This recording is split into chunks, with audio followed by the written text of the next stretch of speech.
السلام علیکم ناظرین، یہ سوال اس وقت بہت زیادہ پوچھا جا رہا ہے کہ سرکاری اسکولوں کے حوالے ہونے کے بعد اساتذہ کرام کا مستقبل کیا ہوگا اور کیا واقعی نوکریاں خطرے میں ہیں۔ بہت سے لوگوں کے ذہن میں یہ تاثر ہے کہ شاید اساتذہ کرام کو فارغ کر دیا جائے گا، لیکن اصل صورتحال اس سے کافی مختلف ہے۔ سب سے پہلے ایک بنیادی بات سمجھنا ضروری ہے کہ مستقل یا ریگولر اساتذہ کرام کو آسانی سے نوکری سے نہیں نکالا جا سکتا۔ یہ اساتذہ کرام سرکاری ملازم ہوتے ہیں اور ان کی سروس سٹرکچر قانون کے تحت محفوظ ہوتی ہے۔ کسی اسکول کا انتظام کسی اور ادارے کو دینے کا مطلب یہ نہیں کہ وہاں کے تمام اساتذہ کرام کو ہٹا دیا جائے گا۔ اسی لیے خوف کی فضا میں حقیقت کو سمجھنا بہت ضروری ہے تاکہ غلط فہمیاں ختم ہو سکیں۔ اصل پالیسی کو دیکھے بغیر صرف افواہوں پر یقین کرنا نقصان دہ ہو سکتا ہے۔ زیادہ تر کیسز میں جو طریقہ اختیار کیا جاتا ہے وہ ٹرانسفر یا ایڈجسٹمنٹ ہوتا ہے،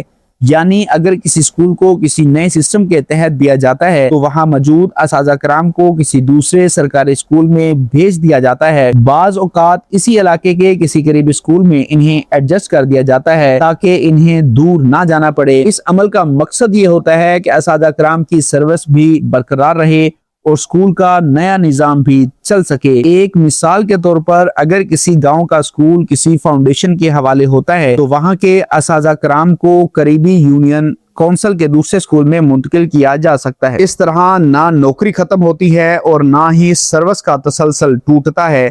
یہ طریقہ کار پہلے بھی مختلف پروجیکٹس میں استعمال کیا جا چکا ہے۔ کچھ مخصوص کیسز میں ایسا بھی ہوتا ہے کہ اساتذہ کرام کو اس اسکول میں کام جاری رکھنے کا موقع دیا جاتا ہے، لیکن یہ ہر جگہ نہیں ہوتا۔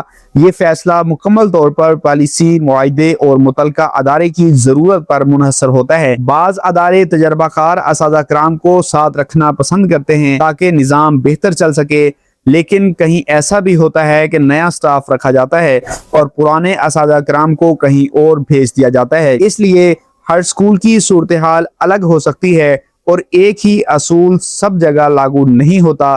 یہاں ایک عام غلط فہمی یہ ہے کہ ہر اسکول میں اساتذہ کرام کو وہیں رکھا جائے گا، جبکہ حقیقت میں ایسا لازمی نہیں ہے۔ درست معلومات کے لیے سرکاری نوٹیفیکیشن یا مستند ذرائع کو دیکھنا ضروری ہوتا ہے۔ اصل متاثر وہ اساتذہ کرام ہوتے ہیں جو کنٹریکٹ، عارضی یا ڈیلی ویجز پر کام کر رہے ہوتے ہیں۔ ان کی سروس اتنی مضبوط نہیں ہوتی جتنی مستقل اساتذہ کرام کی ہوتی ہے، اس لیے ان کے لیے مشکلات زیادہ پیدا ہو سکتی ہیں۔ نئی بھرتیاں بھی زیادہ تر نجی یا فاؤنڈیشن سسٹم کے تحت کی جاتی ہے، نہ کہ براہ راست سرکاری بنیادوں پر۔ اس وجہ سے بہت سے لوگ کنفیوژن کا شکار ہوتے ہیں کہ سرکاری نوکریاں ختم ہو رہی ہیں، حالانکہ اصل تبدیلی صرف نظام کی ہے۔ اگر معلومات کو سادہ انداز میں سمجھا جائے تو مستقل اساتذہ کرام ہمیشہ محفوظ ہوتے ہیں، جبکہ عارضی سٹاف کو زیادہ چیلنجز کا سامنا ہوتا ہے۔ اگر یہ معلومات مفید لگیں تو ویڈیو کو لائک کریں، دوسروں تک شیئر کریں، چینل کو سبسکرائب کریں اور نوٹیفیکیشن